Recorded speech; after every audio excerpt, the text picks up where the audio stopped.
Oke teman-teman, jumpa lagi dengan saya di Lakon Story. Nah, dalam sesi Medayo kali ini kita sudah kedatangan narasumber yang mengalami serangan santet hingga 20 tahun lamanya. Bagaimanakah beliau bisa bertahan dari serangan tersebut? Langsung saja kita dengarkan. Ini dia Mas Ram. Apa kabar Mas Ram? Alhamdulillah baik. Mas Ram ini asli mana? Saya dari sebuah desa di Kabupaten Malang. Masih dari Kabupaten Malang yo Iya, kalau betul. ya. Heeh, Itu 20 tahun, Mas. betul, 20 tahun kurang lebih. 20 tahun kalau kita tarik lagi ke belakang, mulai tahun berapa itu Berarti serangannya? kurang lebih 2004, Mas. Loh, ini 2024. Iya, Jadi sampai sekarang masih ada? masih ada. Terakhir itu kira-kira ya bulan 4 terakhir ada kiriman. Buset. Nyerangnya ke Mas Ram, ke keluarga atau ke siapa saja, Mas? Kalau nyerangnya sih nggak sampai ke dalam rumah, Mas. Heeh, Itu cuma ada seperti apa cahaya heeh. itu menabrak di ujung rumah saya. Jadi dia meletus di depan rumah saya. Buset. Santet. Real Betul. santet ini, Mas yo. Iya. Oke, Mas teman-teman, biar kalian gak penasaran lagi, langsung saja ini dia ceritanya.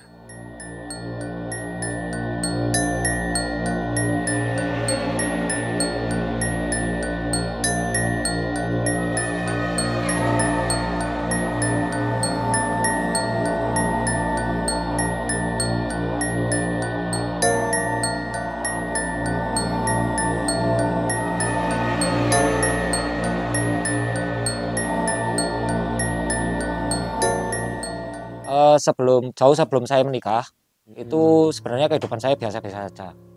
Tapi semenjak tahun 2004-2005, itu saya sering mengalami di rumah saya ini mengalami sesuatu yang janggal gitu loh. Tapi beberapa tahun itu saya biarkan semuanya Hmm. kejanggalan-kejanggalan itu dan pada akhirnya saya juga sempat apa ya mempertanyakan hal itu. Kenapa sering terjadi letusan-letusan di atas rumah? Eh, Akhirnya saya tanya ke bapak saya, Pak ini sebenarnya ada apa? Bapak saya waktu itu belum pernah menjelaskan apapun. Hmm. Tapi tiba-tiba saya teringat kata-kata orang jika terjadi letusan-letusan di atas rumah itu biasanya ada kiriman santet. Nah, itu sekitar jam 2, jam 1 malam itu sering ada suara letusan-letusan di atas rumah. Iya, bahkan kejadiannya itu sampai kakak saya menikah. Itu anak-anaknya sering bermain sama sosok-sosok yang tak kasat mata. Jadi sering berlari-larian di dalam rumah. Sampai kakak saya itu takut.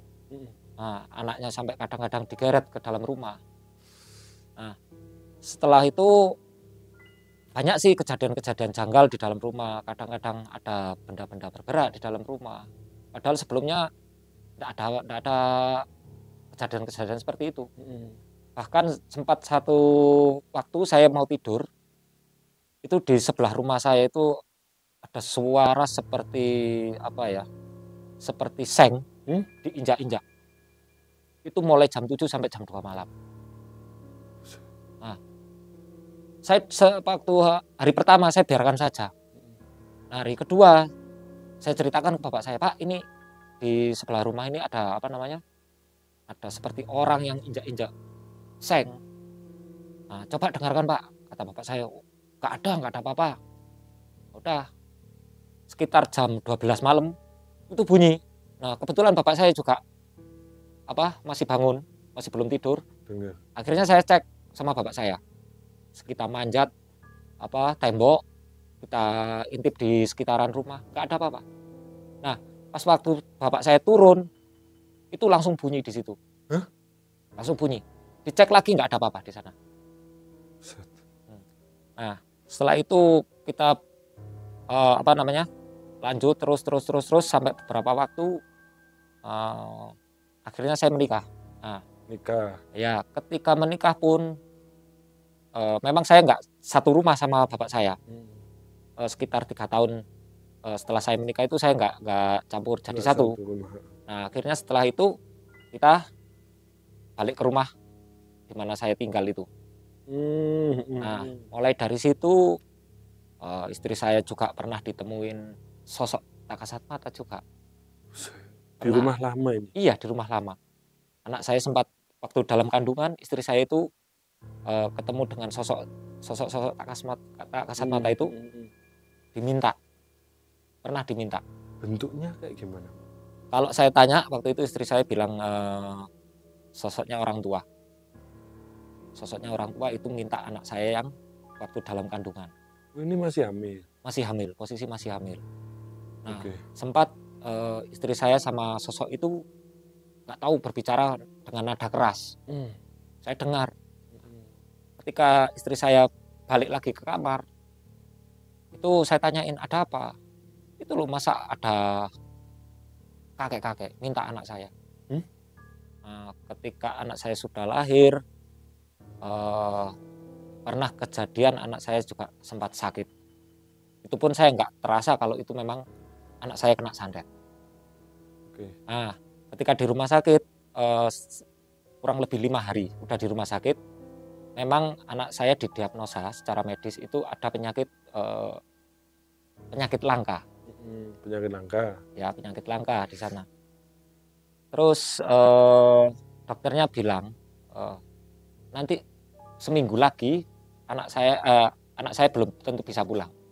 Seminggu, oke. Ya. Hari keempat itu ada orang yang datang ke rumah.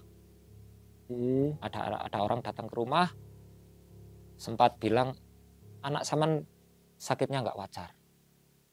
Nah, setelah itu orangnya bilang gini, Mas tolong anterin saya ke rumah sampean. Nah, saya antar ke rumah, lihat di rumah itu katanya banyak sosok-sosok astral. Ada pocong, ada perempuan, juga ada genderuwo juga.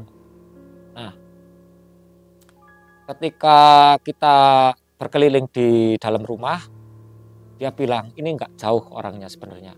Ini orang nggak jauh, yang ada potensi apa ya namanya? Ngirim. Dia ada hubungannya gitu loh maksudnya. Tetap ini orang jauh tapi ada hubungannya di daerah saya. Nah, setelah itu orangnya menunjuk salah satu rumah di sana. Ini loh rumahnya. Si pengirim? Jadi dia itu seperti orang yang mantau di sekitar rumah saya, tapi yang ngirimnya dari tempat jauh. Nah, sebenarnya saya udah tahu cerita-cerita dari beberapa orang, dan saya juga mengerti sendiri kalau itu orang itu pernah lewat depan rumah saya, membuang tanah kuburan di pagar. Itu sudah saya pergoki 2 kali, tetapi tetap saya biarkan aja. Nah, setelah anak saya di rumah sakit itu tadi, orang yang tadi bilang kalau anak saya ini sakitnya nggak wajar, akhirnya ngajak, Mas kita nanti malam berdoa bersama. Sampean punya uang berapa, tolong diikhlaskan untuk anak-anak yatim. Nah, ketika kita mulai berdoa, kalau tidak salah itu jam 8 malam, itu kita via telepon. Jam 8 malam kita kontekan sama orangnya, sama anak yatim itu tadi, kita berdoa bersama. Nah, ketika kita doa bersama, istri saya itu menangis jadi-jadinya, nggak tahu alasannya kenapa. Katanya, saya tanyain kenapa kamu? Telinga saya sakit karena banyak orang itu seperti berisik gitu loh, teriak-teriak. Nah, sempat ini di dalam rumah sakit itu lampu yang di atas itu sampai kelap-kelip. Malam ini? Iya, jam 8 malam. Jadi kayak lampu konslet ketika kita berdoa. Nah, setelah itu istri saya tambah menjadi nangis. Saya tanyain, kenapa kamu kok nangis? Katanya lihat sosok perempuan tua, itu tangannya panjang, kakinya panjang, terus kepalanya terbalik, dia di atas atap gini. Di rumah sakit ini? Di rumah sakit. Setelah kita berdoa bersama, besoknya anak saya dapat kabar baik, boleh dibawa pulang. Nah, saya juga sempat terkejut karena sebelumnya kan dokter bilang 7 hari ke depan belum boleh pulang. Belum tentu boleh pulang. Iya, belum tentu boleh pulang. Saya cukup terkejut di sana. Nah, akhirnya anak saya dibawa pulang, sampai katakan kasarannya diungsikan ke mertua saya. Nah, setelah itu saya sempat ngobrol dengan bapak saya. Pak, sebenarnya kan bapak tahu anak saya kenapa? Memang iya, bapak saya mengiyakan.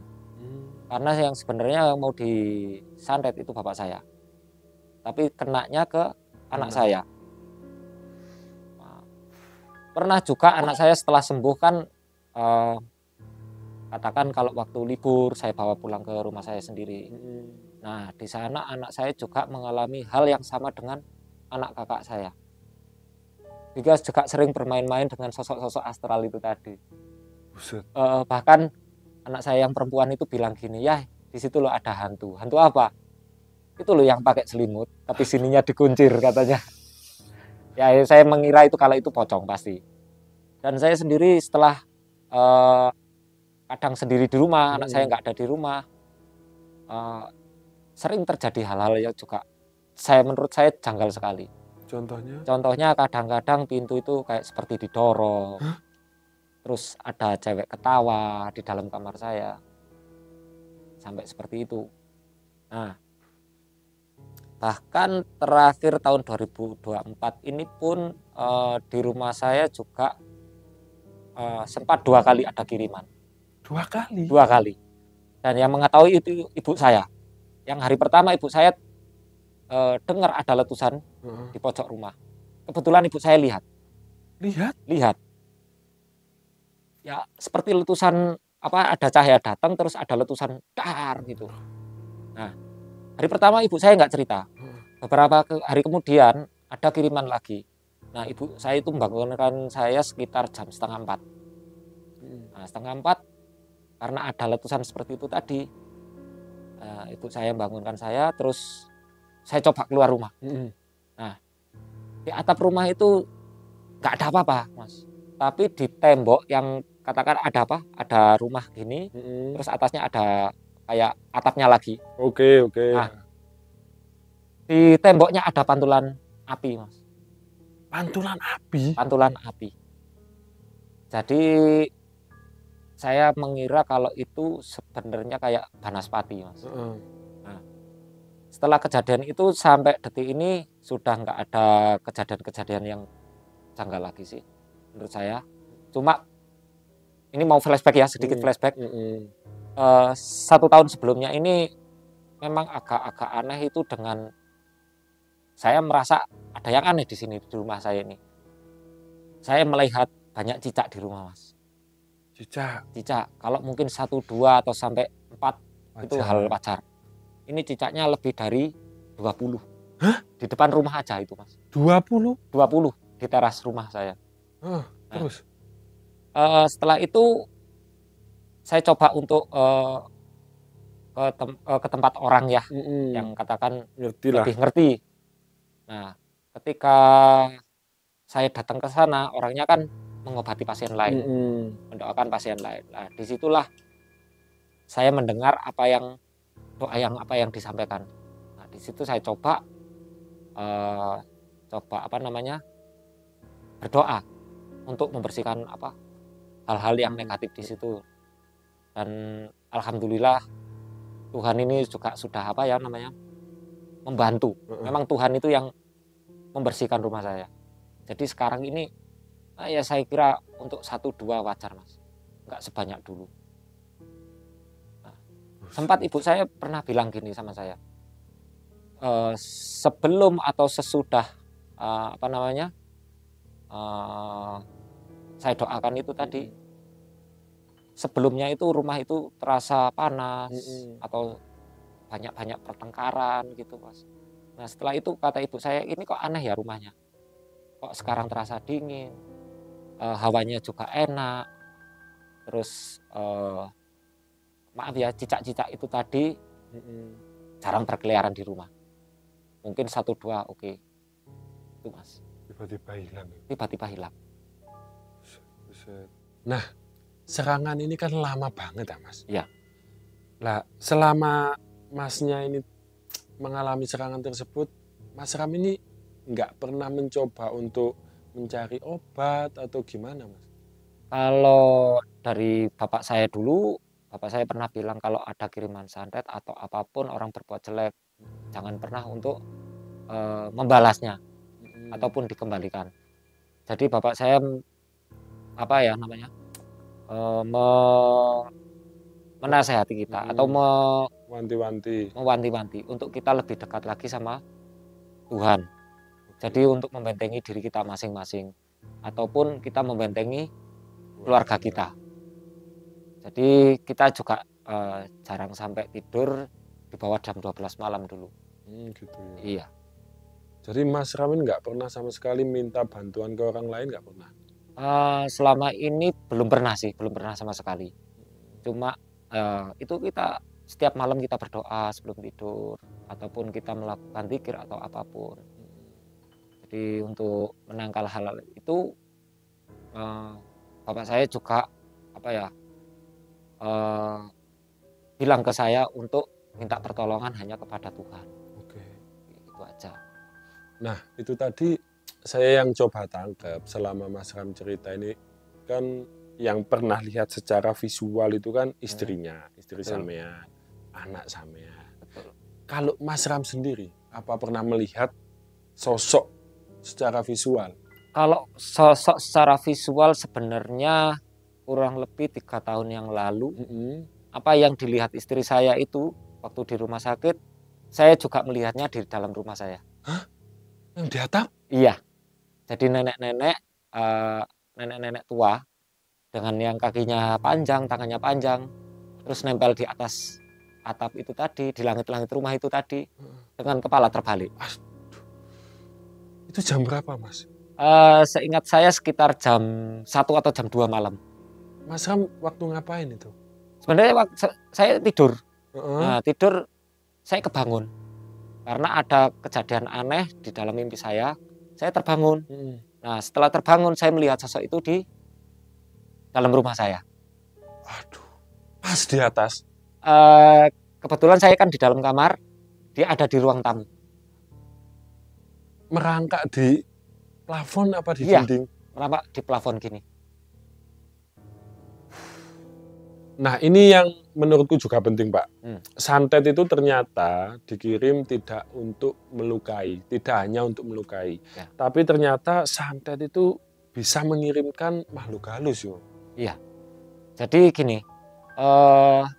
sebelumnya di rumah saya itu terasa nggak pernah ada makhluk-makhluk astral. Nah, setelah ada kiriman santet, itu kayak banyak sekali gitu loh, Mas. Makhluk-makhluk astral itu yang seperti pocong, perempuan, anak-anak kecil, bahkan genderuwo juga ada di sebelah rumah saya itu. Nah, kejadiannya sih gak hanya sekedar di orang sakit aja, Mas. Kalau yang pernah saya dengar ada sihir pemisah, sampai kadang ada yang di dalam rumah itu sering bertengkar. Nah, seperti itu. Jadi santet ini memang sebenarnya bisa dikirimkan sesuai permintaan si pengirim, yo. Iya, betul. Nah, selama 20 tahun ini ada lagi nggak, Mas, kira-kira kejadian yang menurut sampean ini nggak masuk akal? Ada, Mas. Contohnya ketika saya mengerjakan laporan di tempat kerja saya karena mungkin waktu saya nggak cukup, saya kerjakan di rumah. Nah, ketika saya mengerjakan, tiba-tiba ada suara bola mainan anak saya itu bunyi, Mas, mental-mental. Nah, ketika mental-mental itu saya lihat di bawah kursi. Kan aneh, Mas, kalau ada bola, nggak ada siapa-siapa di situ. Bolanya mental-mental. Dibuat mainan seperti anak kecil kayak yang buat mainan. Malam ini ya? Malam, sekitar jam 11. Padahal anak sampean nggak ada ini? Anak saya nggak ada di rumah. Buset. Nah, ini ada gak kira-kira pesan buat teman-teman yang nonton bagaimana caranya agar bisa terhindar dari serangan santet, Mas? Nah, mungkin kalau dari saya lebih perbanyak berdoa, berzikir, istighfar ataupun sholawat apapun itu yang mendekatkan kita sama Tuhan. Kalau dari saya pribadi, saya minta pertolongan hanya sama Tuhan saja. Jadi saya berserah untuk segala sesuatu di dalam hidup saya. Jadi mau enak atau nggak enak itu tergantung sama Tuhan. Nah, ternyata Mas Ram ini bisa kita jadikan sebagai contoh nyata ya teman-teman, bahwa pertolongan Tuhan itu memang benar-benar ada. Oke wis, terima kasih ya Mas Ram sudah sama-sama, mampir Mas. ke studionya Lakon Story, sudah Terima kasih membagikan banyak, Mas. pengalamannya. Mudah-mudahan dengan pengalaman jenengan bisa menjadi pelajaran buat teman-teman semua. Oke wis, saya dari Lakon Story, sampai jumpa di sesi Medayo berikutnya.